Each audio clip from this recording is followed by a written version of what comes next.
Ayo kawan pergi ke sekolah minggu, segera ganti baju. Jangan buat Tuhan selalu menunggu. Bawa Alkitabmu, nyanyi buat Tuhan, tepuk buat Tuhan, juga beri persembahan.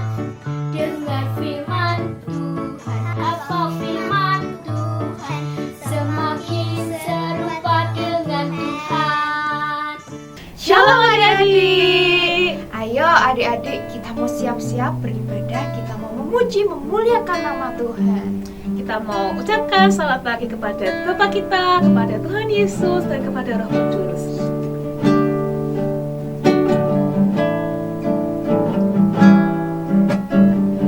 Selamat pagi Bapa, selamat pagi Yesus, selamat pagi Roh Kudus.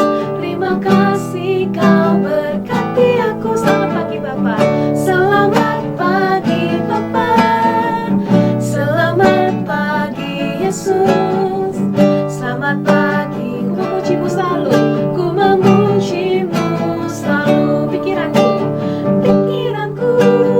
ucapanku, perbuatanku, biarlah selalu senangkanmu, Yesus Tuhanku. Kita mau pujikan sekali lagi dari awal ya adik-adik. Selamat pagi Bapa, selamat pagi Yesus, selamat pagi Roh Kudus. Terima kasih kau berkati aku. Selamat pagi Bapa, selamat pagi Yesus, selamat pagi Roh Kudus. Ku memujimu selalu. Pikiranku, ucapanku, perbuatanku, biarlah apa? Biarlah selalu senangkanmu, Yesus Tuhan. Pikiranku, ucapanku, perbuatanku, biarlah selalu senangkanmu, Yesus Tuhan. Pikiranku,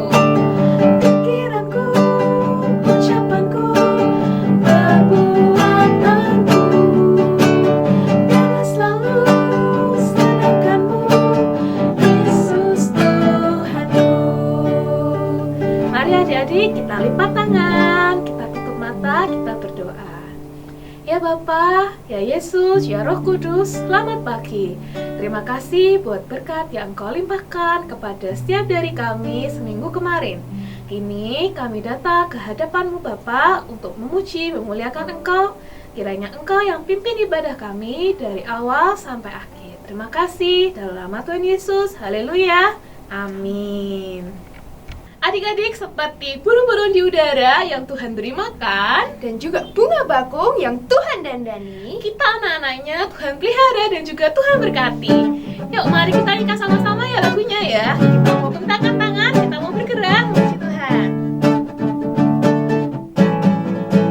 Burung pipit tidak menabur, tapi apa? Tapi Tuhan beri makan. Bunga bakung tidak meminta, tapi Tuhan dandani. Tetapi apa? Terlebih aku, anak-anaknya pasti Tuhan pelihara. Terlebih aku,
Adik-adik sudah bersemangat belum? Ya kita mau main, semuanya berdiri dulu yang masih duduk.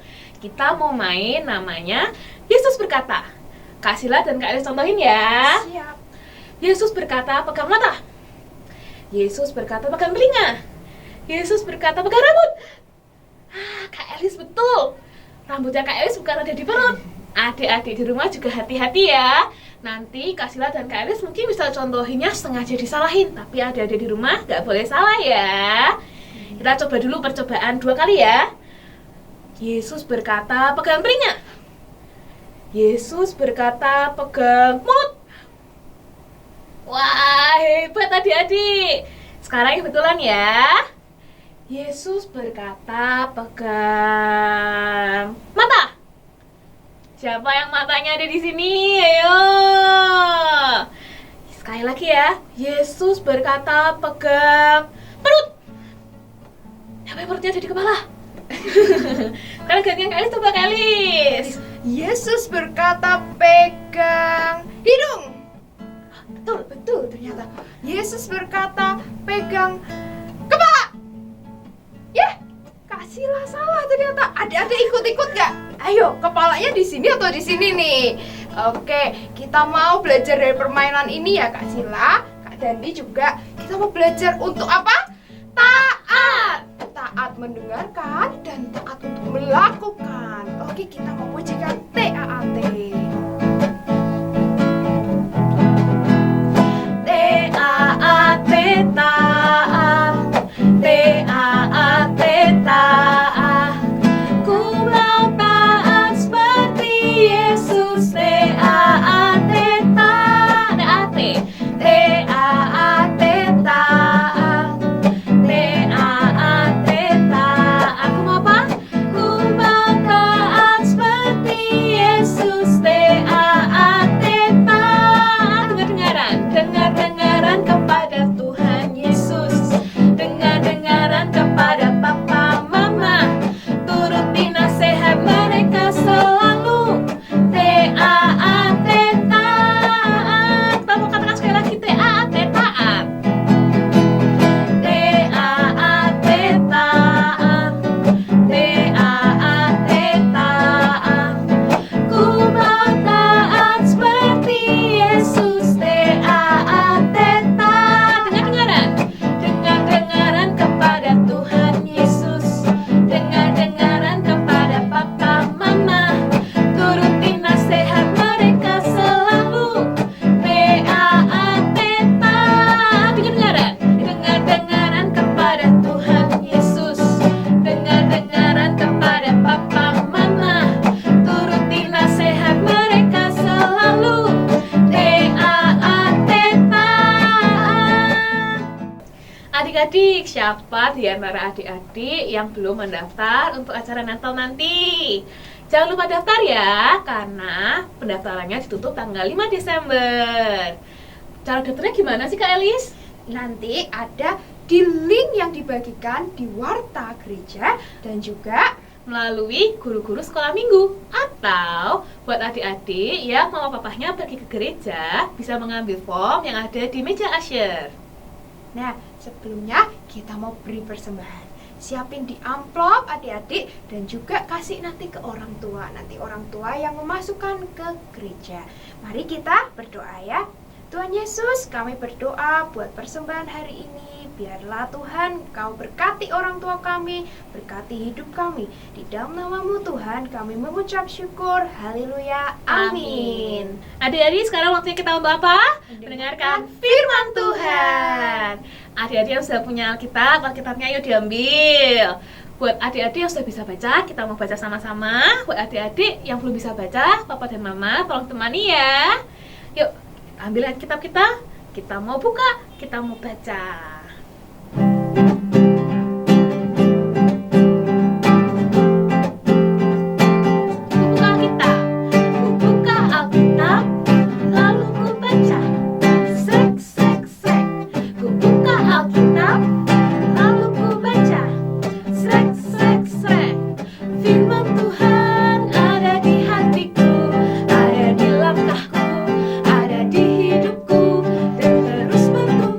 Siram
anak-anak kelas kecil, bagaimana kabarnya?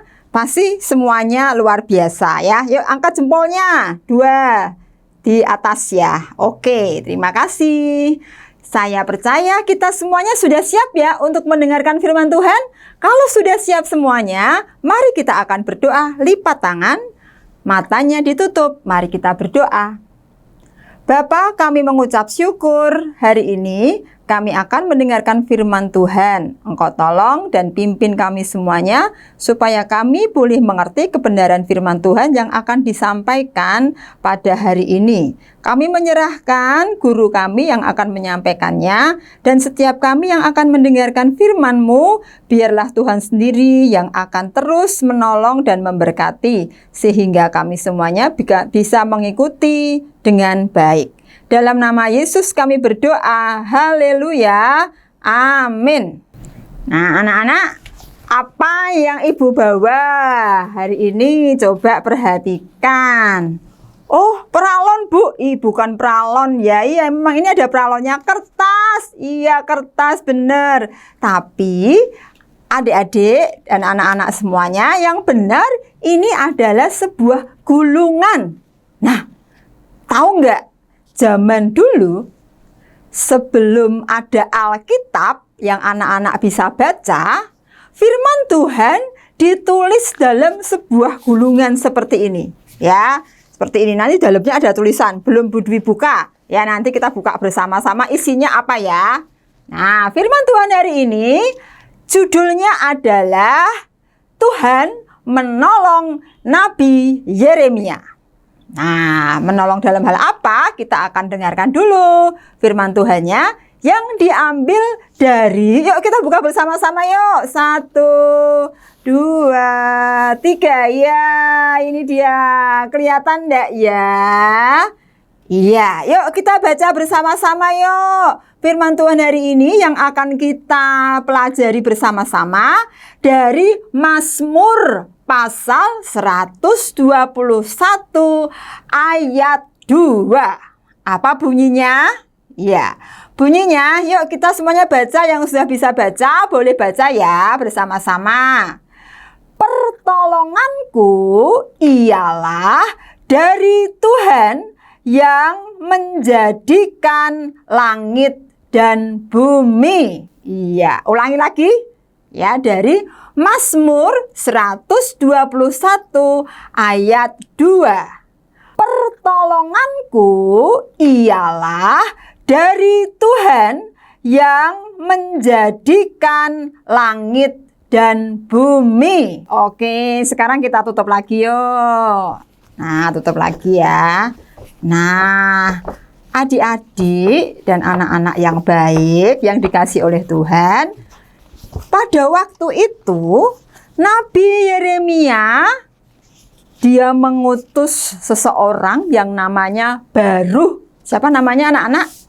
B-A-R-U-K-H ya, namanya Barukh. Karena pada waktu itu Nabi Yeremia mendapatkan pesan dari Tuhan. Jadi Tuhan memberikan pesan melalui pemikiran Nabi Yeremia. Lalu Nabi Yeremia mengucapkan apa yang Tuhan pesankan itu melalui mulutnya, melalui lidahnya. Lalu Nabi Yeremia memberitahukan kepada Barukh supaya Barukh menuliskan firman Tuhan yang diucapkan itu dari Tuhan ke sebuah gulungan seperti ini. Gulungan kitab itu kalau yang dibawa Budwi ini kan dari kertas ya. Tapi pada waktu itu sebelum ada Alkitab, mereka memakainya, gulungan itu aslinya itu dari kulit. Iya, kulit apa yo? Ya, bisa kulit sapi, kulit kambing, kulit rusa juga bisa ya, dibuat untuk tulisan-tulisan yang difirmankan Tuhan kepada nabinya ya, lalu dituliskan. Waktu itu Nabi Yeremia meminta tolong kepada Barukh untuk menuliskan firman Tuhan itu di dalam sebuah gulungan kitab. Nah, kemudian kitab itu diberikan atau disampaikan kepada orang Israel. Anak-anak tahu nggak?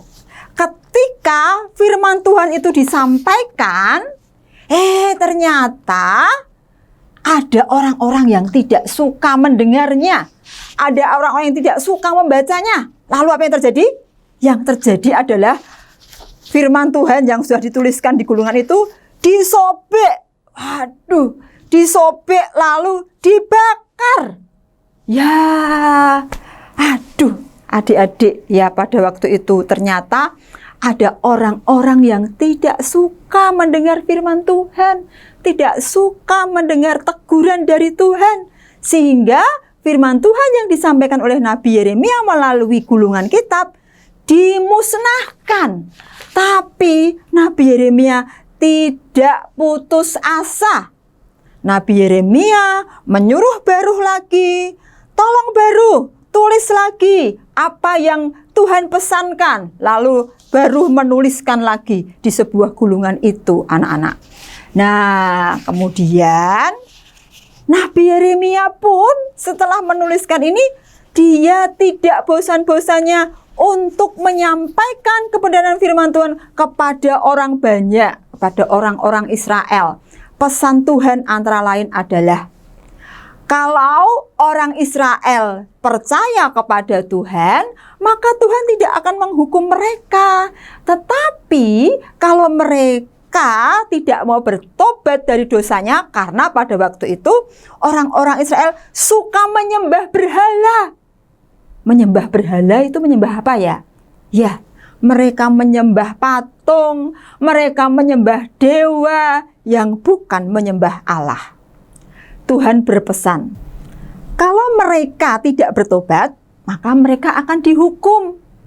Sedangkan apabila mereka bertobat, Tuhan tidak akan menghukum mereka.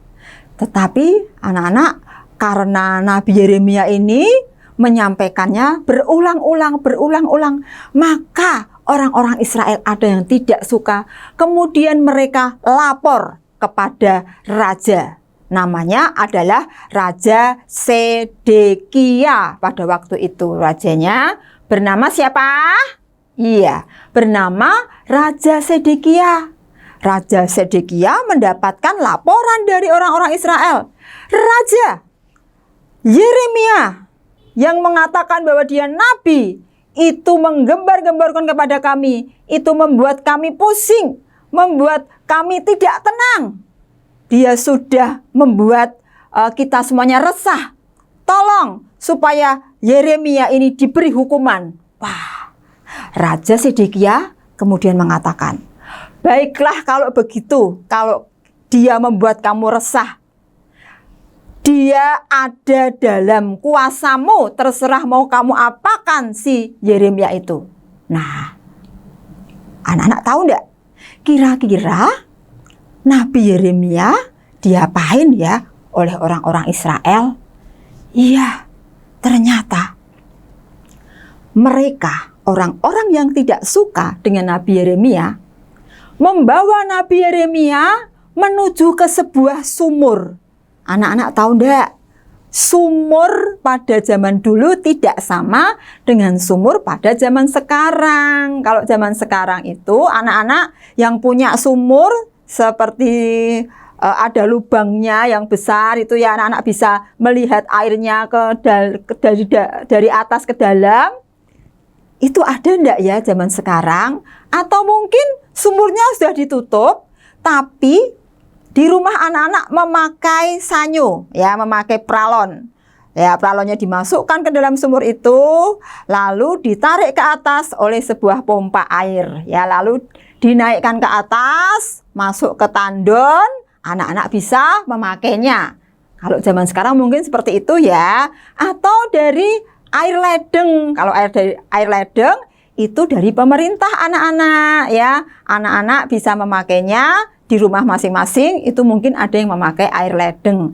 Zaman dulu mereka menggunakan sumur yang disebut dengan perigi, ya, yang disebut dengan perigi. Jadi ada sumur besar, tapi sumur itu tidak ada airnya, ya. Jadi sumurnya kering, Keringnya bukan kering seperti anak-anak ada di rumah itu enggak ya, di lantai itu enggak.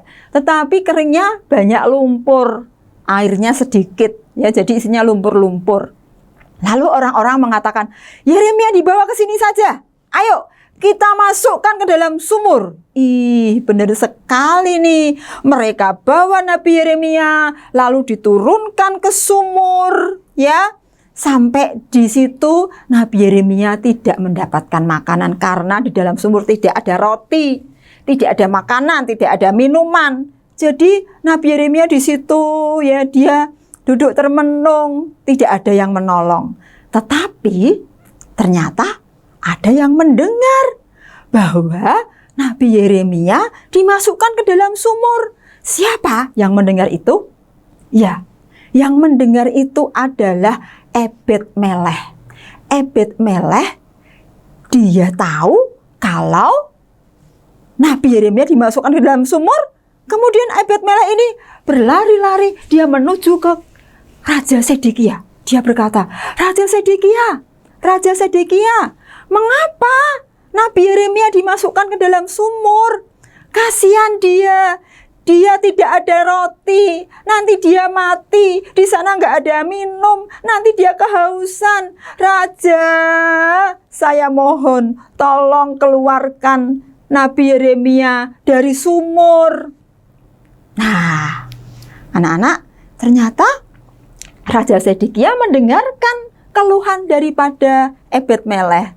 Lalu Ebed-Melech memanggil banyak orang-orangnya. Ya, orang-orangnya disuruh datang menuju ke sumur itu.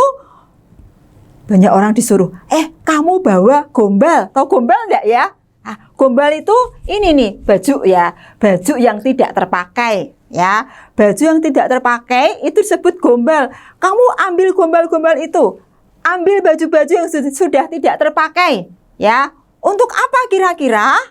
Ternyata Ebed-Melech mengambil baju-baju yang tidak terpakai itu untuk diletakkan di ketiaknya Nabi Yeremia. Ya, mengapa diletakkan di ketiaknya Nabi Yeremia? Supaya ketika ditarik ininya enggak sakit ya, ketiaknya enggak sakit. Ya, lalu dimasukkanlah kainnya itu ya, gombalnya itu tadi ya, atau baju yang tidak terpakai ke dalam sumur. Kemudian talinya juga dimasukkan ke dalam sumur.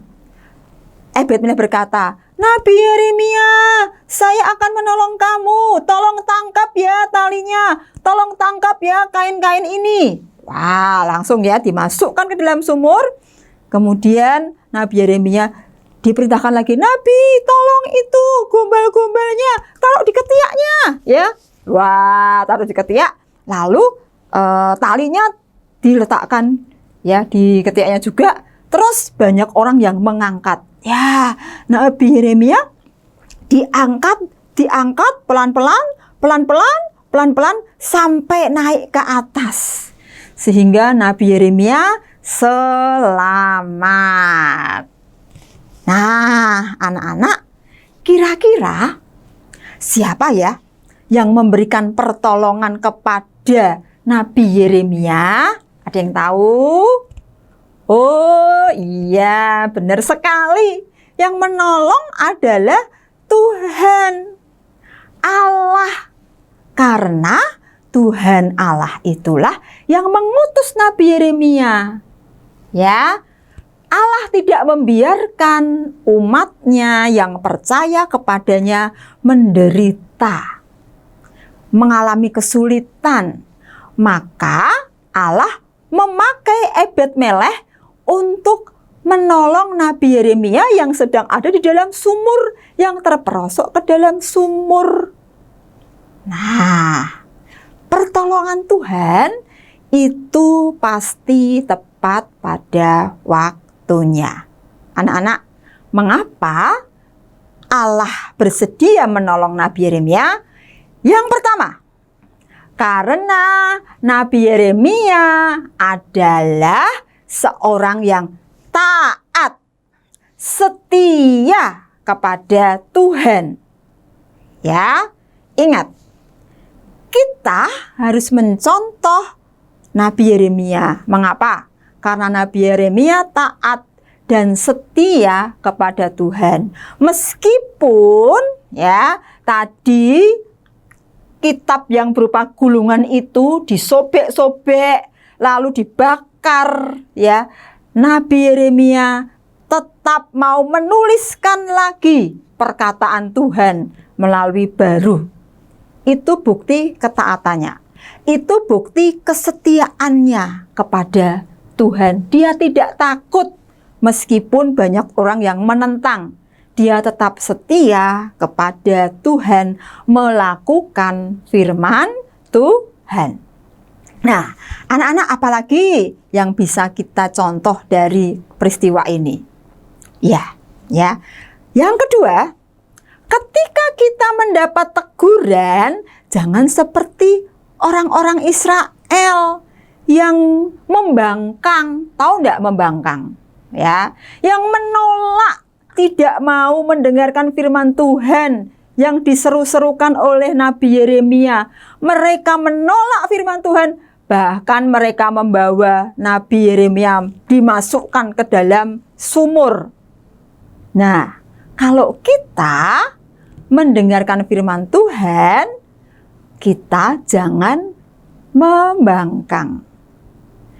Kita harus mau menerima teguran dari Tuhan ketika kita salah. Teguran dari Tuhan bisa melalui orang tua kita. Ya.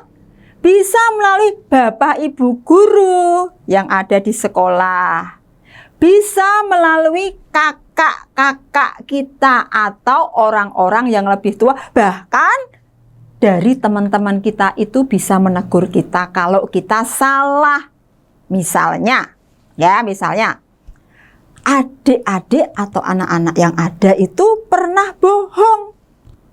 Ya, pernah bohong. Lalu ditegur, kamu jangan bohong.